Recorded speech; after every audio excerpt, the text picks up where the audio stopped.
Good afternoon. We will call this meeting to order at 12:14. Welcome to the Governance Committee meeting of the JPS Board of Managers.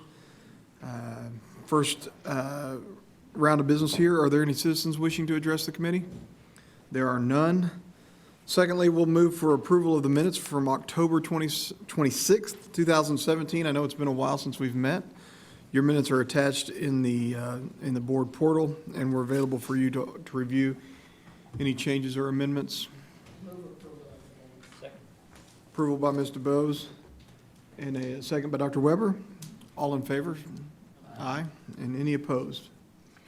Thank you. The minutes are approved. I don't have much to report as far as committee chair report. We'll get down to the bottom line of this thing.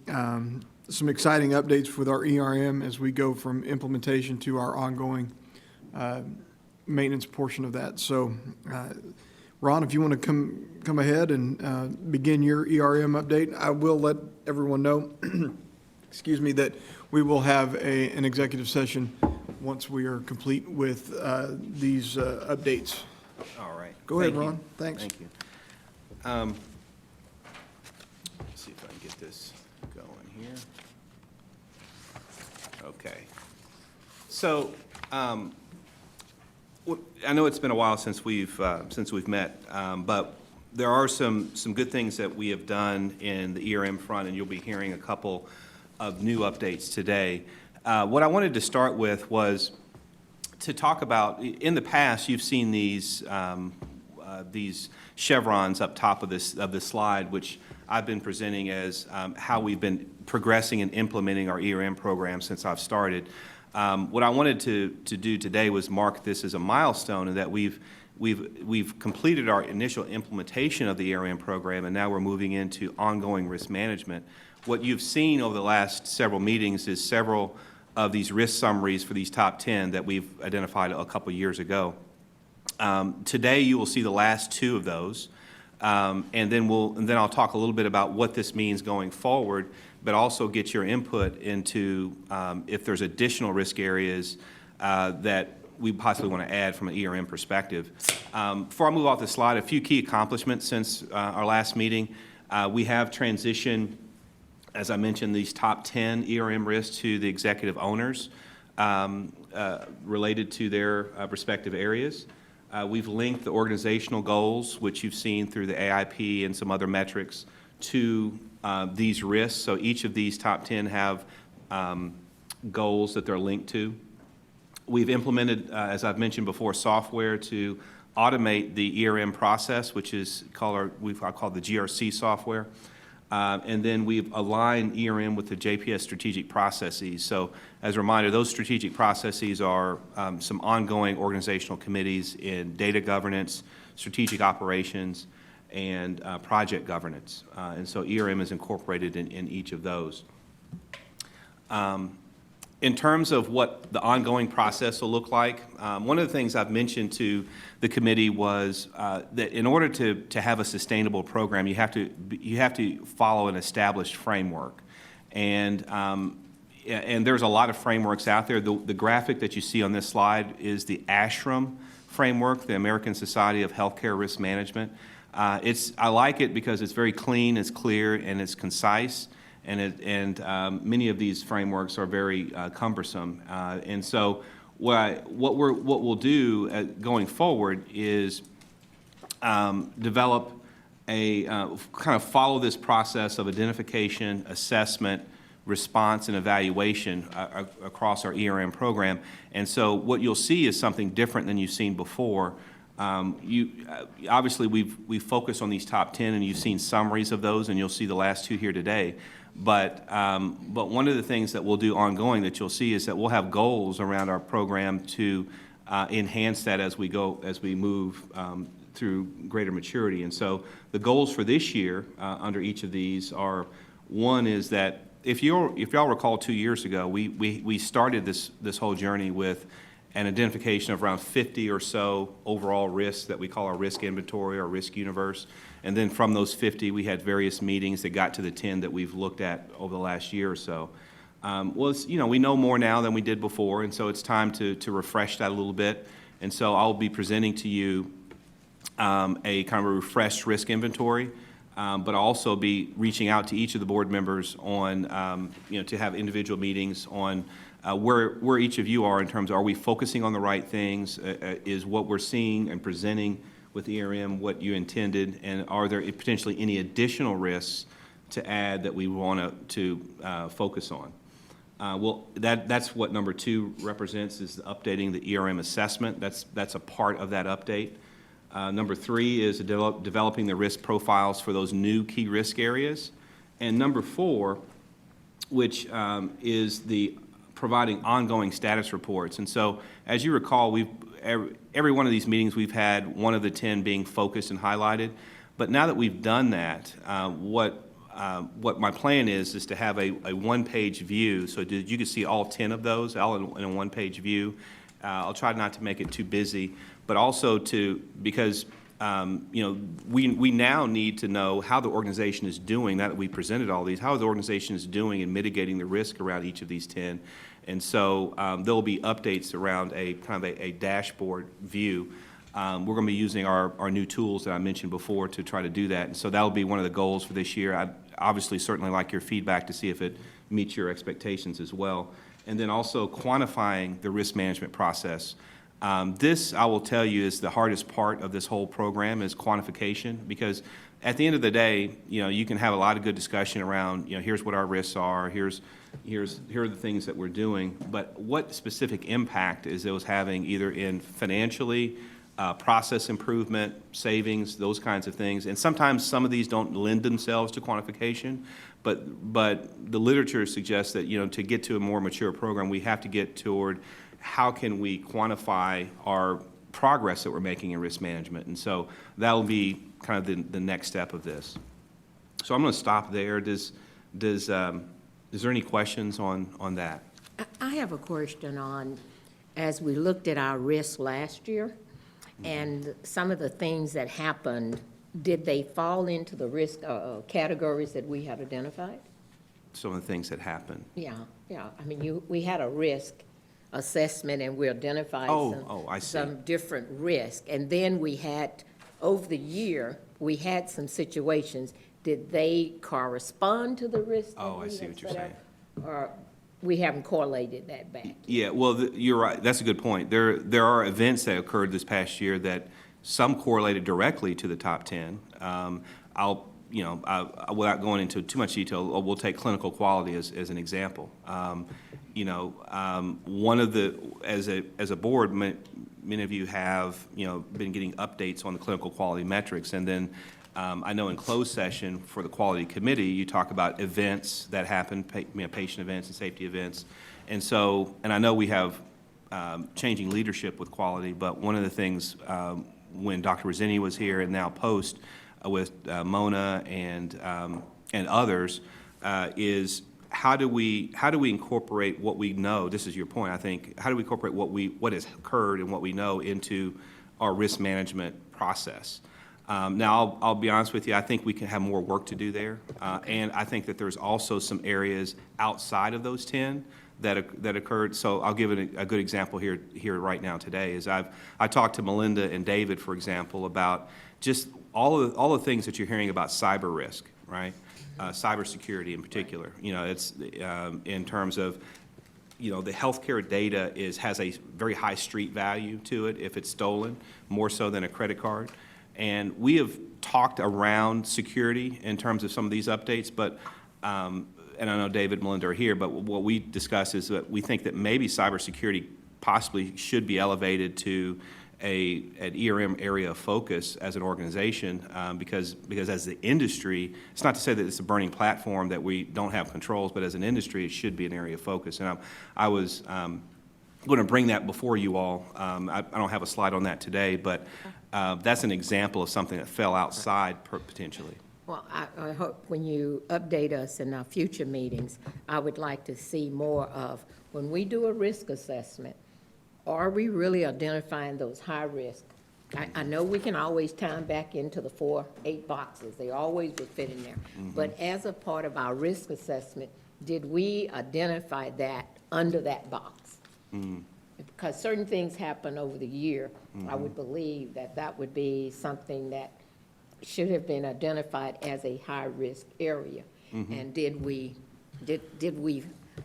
was our risk assessment valid? Maybe that's a good way to Sure, say it. well, and I think the risk assessment's always valid, and it's always, too, it's an evolution, so it's Yeah. going to change and fluctuate, certainly as the various risks that are unknown that are out there every day, you know. I want us to be Computers, able for to- yeah. example, that security changes every day because they find better ways to get the data. Yeah. The other deal is, I think Ron can better address that stuff when he reaches out to everybody individually, making sure that we're on the right track, that we can make sure that. Yeah, it but fits no, those your point's pillars. well taken. I think it's our best guess in terms of when you do a risk assessment, but it's how do you tie back what we actually know to what we assessed, right? Okay. Or actually what end up What falling end out up, and happening. end up happening, yeah.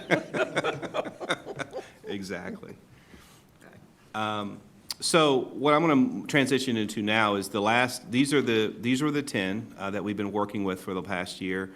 And authority and accountability and strategic partnerships are the last two that have not been presented yet. And so I'm going to start with Pia. If Pia could come up, we'll start with authority and accountability.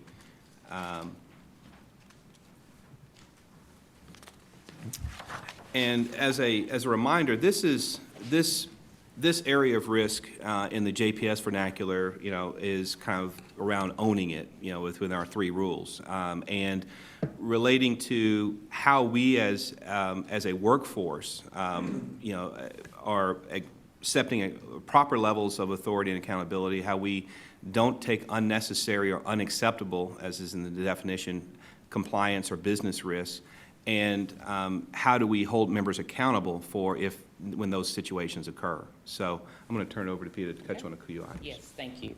So when we look at the people pillar and we think about this risk, this is something that we do want to think about, our human capital being one of our biggest assets in the organization, and how do we ensure that with our team members, with our leaders and our providers, that we are holding them accountable to be able to have high performance for the organization, to be able to execute on key strategies.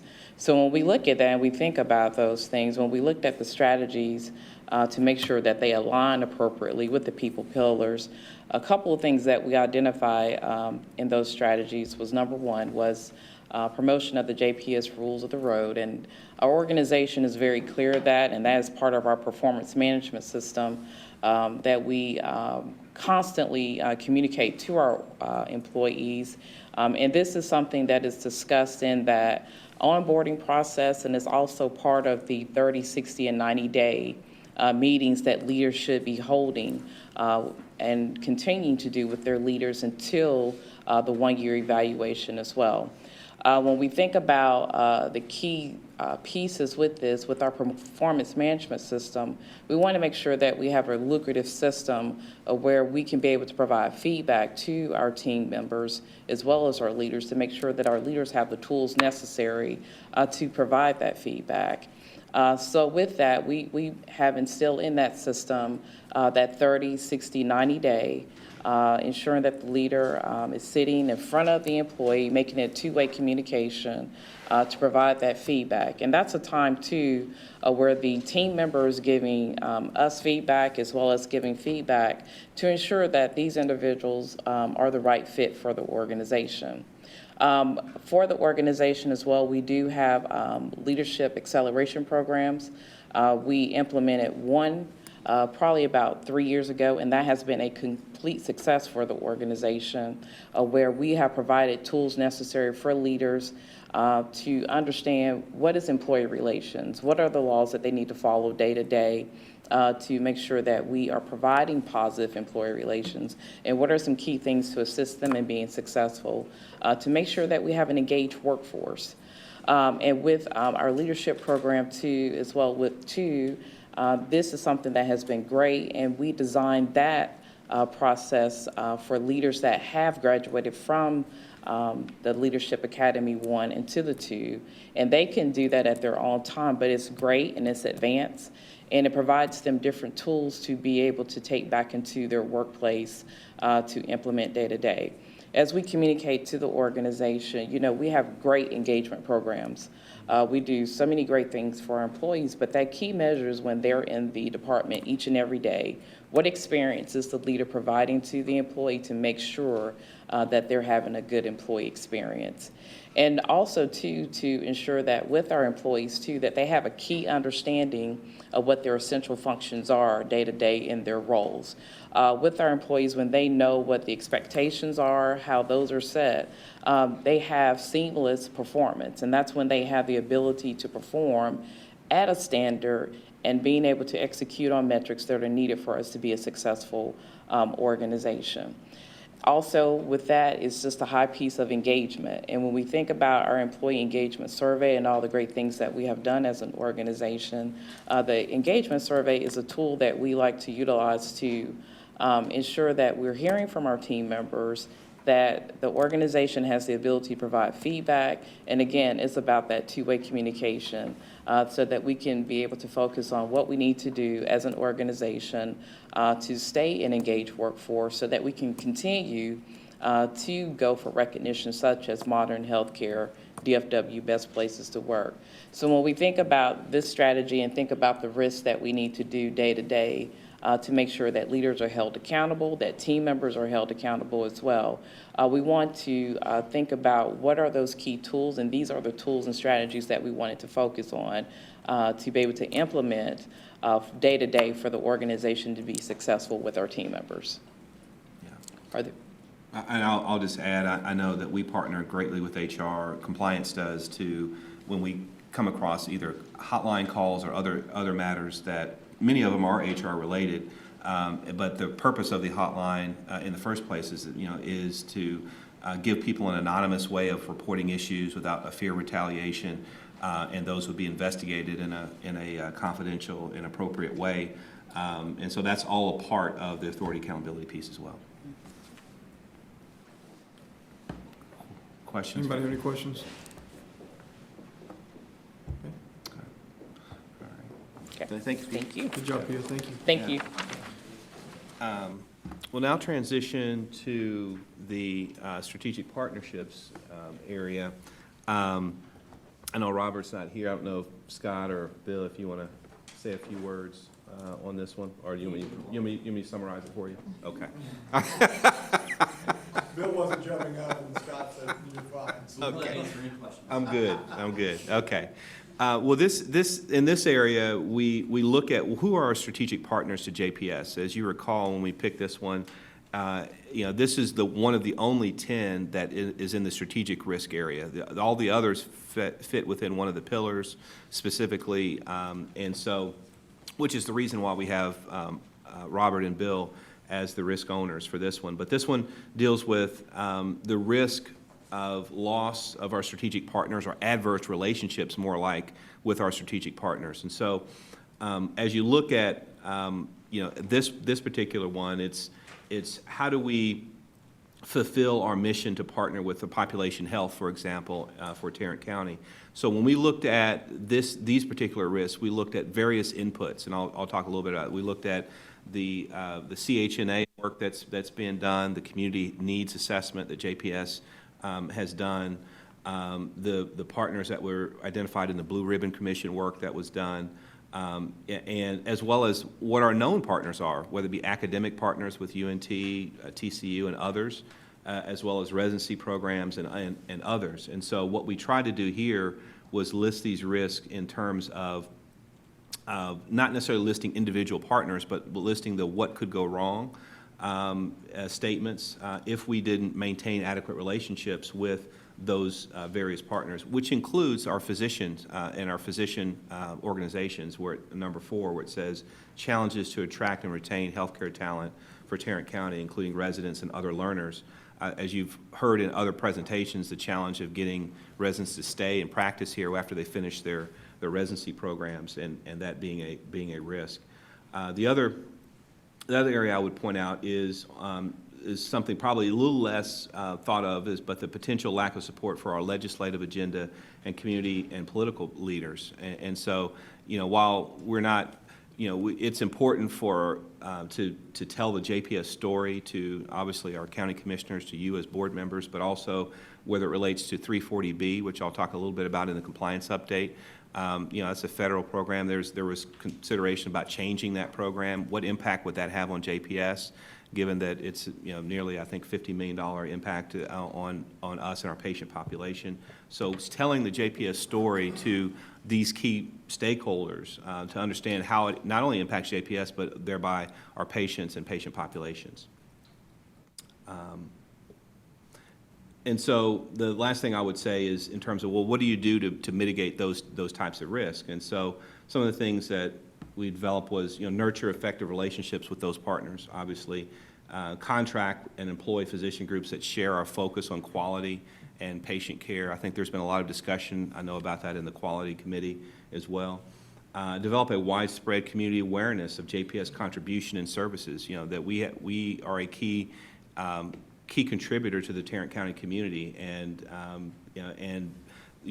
what is the story? How do we contribute to overall public health as well?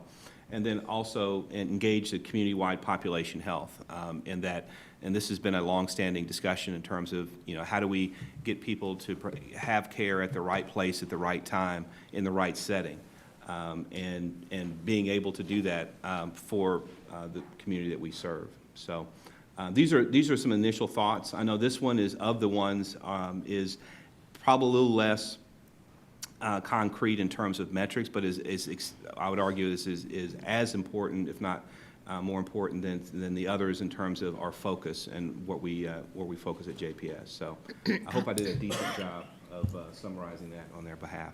I would like to add one of the risks of that is with some of the partners that we have contractual relationships with, when they are in the paper with UNT Health Science Centers has now paying back $13 million due to research funding. How does that tie into us, since we now have our IRB over there and they are coordinating that? So that's a new program, which I would expect it should be a risk to us if they are managing research and they are being required to pay back research dollars, and we now have them doing our RRB. What impact does that have on JPS? Right, that we should. What is happening with them? Well, the UNT Health Science Center have been fined and have to pay back $13 million due to research funds. I think it's it was paperwork or something that they had. It was in the paper the other day. I missed it. Yeah, yeah. Mm-hmm. So Okay, that's a fair point. That's one of those that you have partners, when they are in something come out, how will we track and stay on top of that? Especially since we are, that's research is what we are doing with them. Okay. Mm-hmm. Okay, it's a fair Ron, point. what's the risk maturity scale? I mean, it obviously managed is probably the best case scenario, but and Yes. on the maturity on the people pillar here is the risk definition that PIA did was defined. Yes. What's kind of, I don't remember the Yes. stages of the. Yes, no, that's a good point, because it's been a while since I've shown that scale, but there's five levels of maturity on the maturity scale, and we chose to go this way as opposed to do high, medium, and low, because all of these would be high if you did that. Right. And so, you're going to test my memory. So you're going to start with item 1, which is ad hoc. What's right? You're right, exactly. You can start with level 1, which is ad hoc, which show you don't have any processes in place. There's no systems in place. Level 2 is repeatable. So you have some processes in place and they are repeatable, but they're not hardwired yet in the organization. And so, obviously it's better than being ad hoc and chaotic. The third level is defined. And so you have defined processes, policies, procedures. You have people in place that are trained that help you, to adhere to those processes. The fourth level is managed. Managed is where you actually, in many cases, most organizations, and this is a model called the capability maturity model that was used in IT for many years, and it's moved into risk management. But the managed level, the fourth level, is where you do have hardwired processes, you do have controls in place, and in many cases, many processes and organizations aspire just to the managed level, because when you get to the fifth level, which is optimized, optimized tends to be best practice and leading practice, however you want to call it, of a particular area. To get to optimized or leading practice obviously involves a lot of investment, a lot of time and effort and commitment, controls and other things. And in some cases, the risk reward of getting to optimize may not be worth the effort in some cases. So sometimes when you, as risk-oriented discussions, when you put a scale on a chart and you see the top one that says optimize, well, obviously we need, everything needs to be optimized, but that doesn't necessarily is not necessarily the case. Okay. Does that help? Thank you very much. Anybody have any other questions regarding the assessments? All right, you want to move to compliance? So one last comment before we move to compliance. So going forward, what you'll see, as I mentioned, is we're going to create a new dashboard that you haven't seen yet. We're developing it, and so I'll be working on that. The other thing that I'm looking at doing is benchmarking, getting benchmarking data, because many of you have asked me before is kind of how do we stand relative to other similar hospitals or other safety net hospitals or other organizations that do ERM. There's not a lot of data out there, but there are some assessments. For example, Milliman, who also does our inpatient versus observation criteria, they have a risk advisory tool that's free, and they do a self-assessment of your ERM program. And so I did that, and it's on a 1 to 10 scale based upon their level of maturity, and we came out based upon the self-assessment as a 5 out of 10, which isn't too bad, but it means we have work to do. The benchmarking companies that participated in that particular survey, most of them were banks, most of them were financial services organizations, because banking probably of all industries has the most robust enterprise risk management for many obvious reasons. I'm sure, Charlie, you can relate to that. But for healthcare, only 6% in that particular tool of the organizations were healthcare related. And so I'm going to continue to kind of search for other tools and mechanisms to find benchmarking data so that we can not only do a baseline with what we've been talking about, but also look at industry data. Well, this committee grades on the curve, so Yeah. your 5's probably a 7. Yeah, but what I would say is that the benchmark for that particular survey was a 3.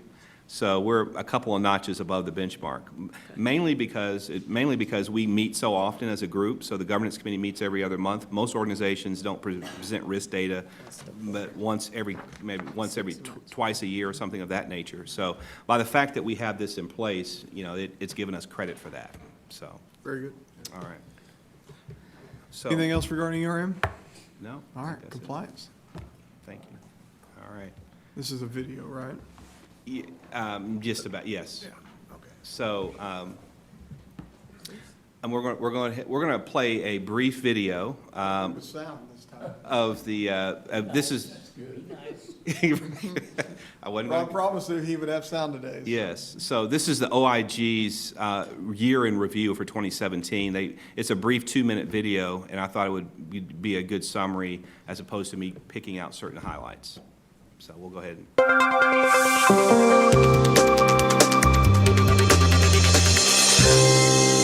In fiscal year 2017, the HHS OIG reported 881 criminal actions, 826 civil actions, and more than $4 billion in expected recoveries. Let's look at some other highlights from this year.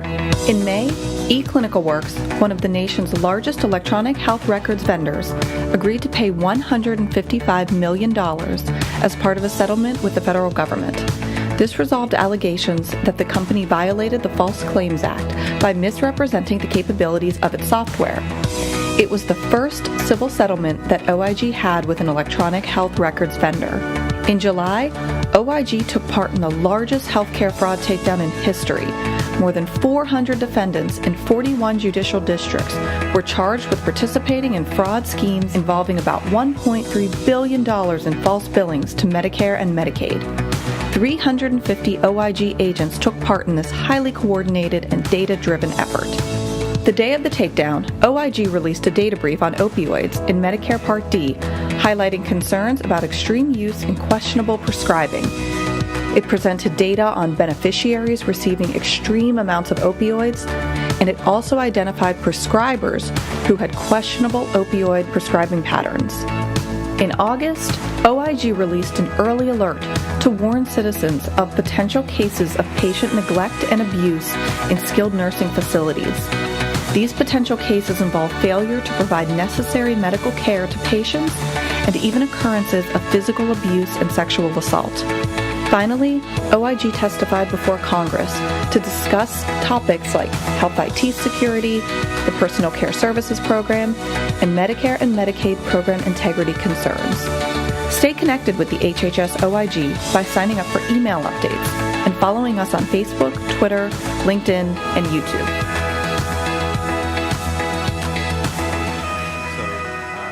As you can see, the government is very proud to point out how many people they've arrested and how many people have been charged. But this speaks to the reason why I chose to show this. Speaks to the reason why you have a compliance program in the first place, and that is so that we're not in the paper or in the news of this nature. What I will also say is that one of the two or three of the things that were mentioned in that highlight that OIG chose to highlight are several of the things that we've focused on in terms of our compliance work plan for this year. When they talked about opioid use, that's a national epidemic in terms of overprescribing. One of the things, not necessarily in compliance, but that Michelle, as you recall, talked about was our controlled substances audit that was done this past year, given that level of risk, and that she actually has a follow-up on that here a little later. We also talked about the EMR and eClinical Works in terms of it getting fined $155 million for misrepresenting its electronic medical record. That misrepresentation specifically related to meaningful use and them making false statements on their meaningful use application. And as you know, all hospitals that implement medical records and demonstrate meaningful use have received monies for the last several years. And so what the government is saying is those applications are federal applications, and so those dollars, they consider those to be federal payments, just like Medicare and Medicaid patient service payments. And so by misrepresenting on that application, that's considered to be a false claim.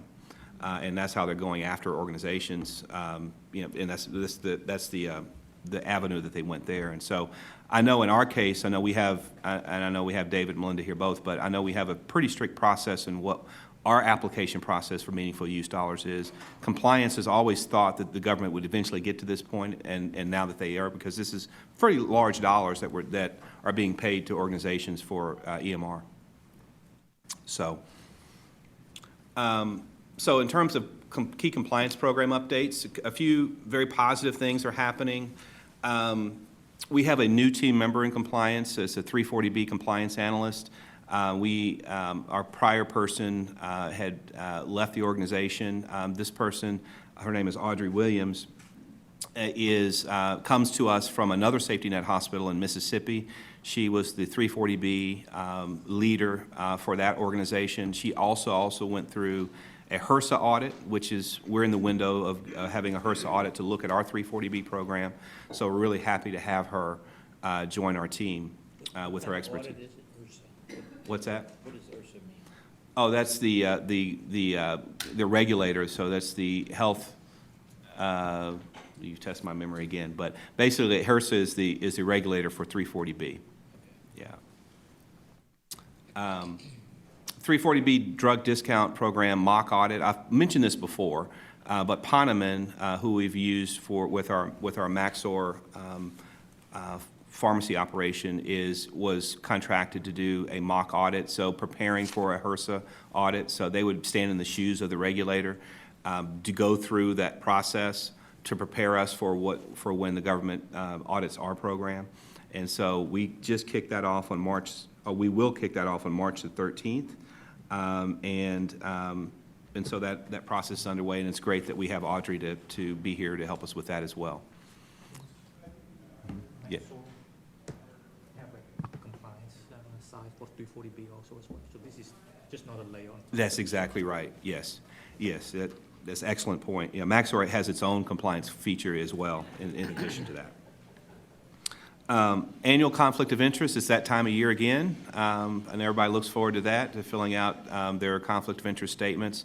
Those are now every year, so those went out at the end of January and are due at the end of March, and they relate to all managers and above at JPS that have people, that lead people, as well as all physicians as well. And so the expectation is 100%. I don't have the percentage data, but I was looking very good last week.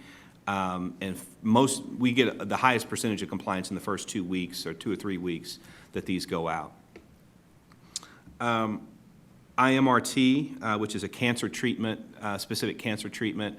We're doing a billing audit on those particular procedures. This is on our compliance audit plan for this year. And the reason why it's on there is that these types of encounters are fairly complex. There have been known to be errors at other places around how we code, document, and bill for these types of encounters. And so, since it was a high-risk area from the OIG perspective, it's the reason why it's on our review. So this is just underway, and hopefully by the next governance meeting, we'll be able to give a report on that. And then last but certainly not least, I've been talking about this a lot to this group, but we are finally implemented with our HIPAA monitoring software, Maze Analytics. It gives us an ability, I think, to put JPS at least common practice in the area of HIPAA privacy monitoring, because most large organizations of our size have a tool like this. But what this gives us an ability to do on an automated, proactive way, we could see all accesses to the Epic medical record at any terminal across JPS, including clinics and anywhere else, with a one-day delay. It's not real time, but with a one-day delay from yesterday. And then based upon certain parameters, like, did people access their own record? Did they make edits to their own record? Did they access their neighbor's record? Did they access persons of interest or VIPs that we might see in the news, or other people, employees here, that type of thing? We can see that in a very much of a real-time way, and we can not only see that, but we can click down to see what level of the record that they accessed for each of those, and investigate each one of those, have that, and then have that put in an automated way. And so I know there's not too many things when you put the words compliance and exciting together, but but this Especially is when those guys show up with Right. bulletproof vests and guns. right, exactly. But yeah, that's not too enthusiastic, but this really, I think, it protects JPS and gives us an ability, if reviewed, to be able to demonstrate that we have an active monitoring system of the privacy program. So that's a big step forward. What you will see related to this is dashboard reporting. I know in the portal, and I'll mention this, in the portal, you have your standard compliance dashboard that you've seen before that mainly deals with the ethics point cases. But I'm anticipating developing some new analytics to be able, so you'll be able to see at a high level what I just described from this software tool, so that you can, that you can get a sense of kind of our monitoring of that. Any questions? Questions regarding compliance, and the ethics points cases are in your portal. If you have any questions regarding those. Let's do, go ahead and, why don't we do the policies Can we first? do policies? Yeah. Okay. So there are two policies for your consideration. As many of you know, since we had joint commission last week, the organization went through a process of making sure certainly all of our critical policies were updated. And so there were policies that went through certain board committees that were out of normal order. And so since obviously Joint Commission is no longer, we finished that, we can put all of these back in the normal committees that they would go in.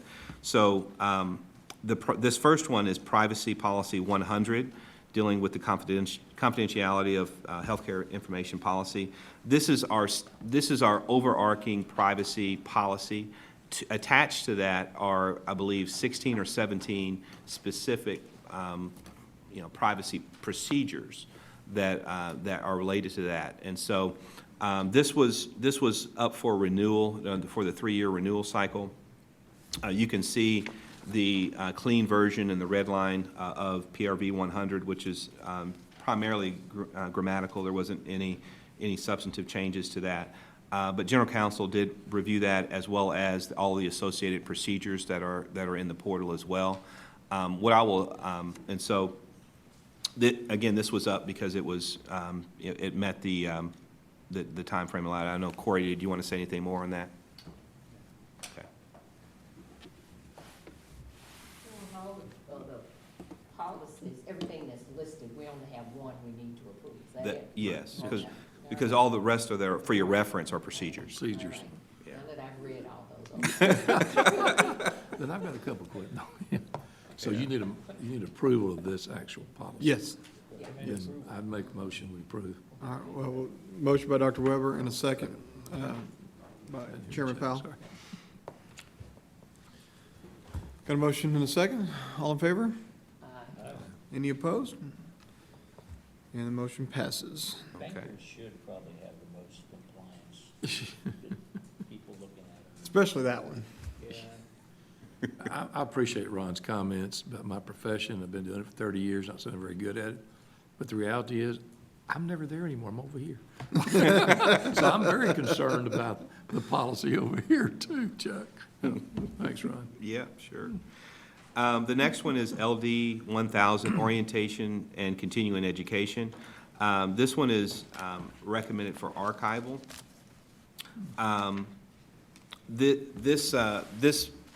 This particular policy just was out of date from what we are currently doing, and so we went through the review process and are suggesting this be archived. We have existing processes in place, that deal with orientation. As many of you know, our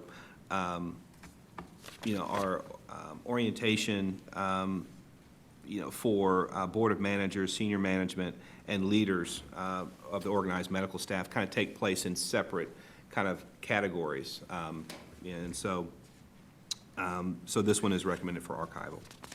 So what is the policy that replaces all of this? That was a question I had. I know you're archiving this, but you said there's an overall arching one. What number is that? Because I didn't see it in here. Well, there is an overall process for each of those 3 categories of orientation. So Board of Managers, senior management, and leaders. I'll have to look and see. I didn't see that. Okay. See if there's another policy that this is replacing. I would ask that if you archive something, it had to be replaced with something. And so I wanted to see what Yeah. that new was. You pulled all those into one something. And so that was what I was looking for. Okay. I tell you what, why don't we Or table outline the this? procedures in which those 3, Yes, and where they actually take place. yeah. Why don't we bring this one back up for the next time? I will find out which ones that they replace. Right. And then we can have a better discussion, if Okay. you're okay with that, Mr. Chair. Okay. Would we want to do that, or in order to keep it on our next agenda, would you like to just forward this to the whole board at the next meeting, or table it altogether? For what it's replacing? Yeah, well, would you rather bring this up to the entire board and keep it on the next board agenda? Or if Oh, it's I nothing see. pressing, just we can wait and table it and hit it later? Yeah, it's not necessarily urgent necessarily, so. Well, then we'll table item, I was taking it. Mr. Chairman, I appreciate it coming back through, since Yeah. it's a true policy and procedure. I assume it come through this committee, so it then gets recommended or approved, and then goes on to the full board. Yeah. And I think the comment Dorothy's making, and I'm not putting words in, I think when we see something that's doing away with us continuing education, doing those things, I want to make sure we're not sending the wrong message. Yeah, Right. We don't think we need any training, or we don't think we need to do anything Right. else. I think somewhere within the system, Ron, there's probably how we go about requesting if we want to go to something, attend something, that type of thing. So, Okay. Yeah. Yeah. I So think bringing it back through the. Through normal order, yeah. Yeah. Okay, We will table item C2 to a later date. okay. Thank you. Okay. All right, thank you, Ron. Uh-huh, Good thank deal. you. Yay! Thank you, Ron. I promised a full February, Uh-oh, and Michelle's delivered. Michelle's here. It's been a minute, I'll tell you. I haven't missed it, though, I will admit. Where are we? On the, Oh, I'm sorry. on the guy there. Yeah. So I have a really short open session today. This is my only slide. Since the beginning of, fiscal 18, internal audit has had its hands in about 9 projects, unique projects. 3 are brand new and 6 are follow-up, as you can see on the screen. You can see the project names and the status. Project names are pretty self-explanatory. So unless there's any questions on this slide, this is all I have for the open session. Okay. Any questions before we adjourn to close? No, my question is for close. All right. Being so, we'll move to closed session at 1 o'clock.